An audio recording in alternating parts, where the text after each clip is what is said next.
ತರುವಿನ ನೆರಳು ಕೊಡುವಂತ ಸುಖವು ಕೊಡುವನು ಕೃಪೆಯ ದಿನವು. ಸ್ಥಿರ ಇರುವ ಮನ ಎನಗಿರಲಿ ಶರಣಾಗತಿ ಎಂದು ಬರಲಿ. ಭಗವಂತನ ಪ್ರಿಯ ಮಗನಿವನ ಸಾರಿ ಬದುಕು ಇರಲಿ.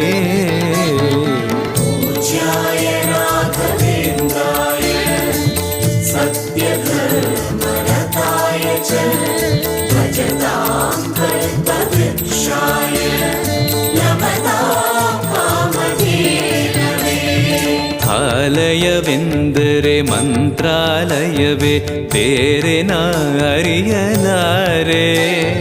ರಾಜನು ಎಂದರೆ ಶ್ರೀ ಗುರುರಾಜನೇ ಮತ್ತು ನಾ ತಿಳಿಯಲಾರೆ.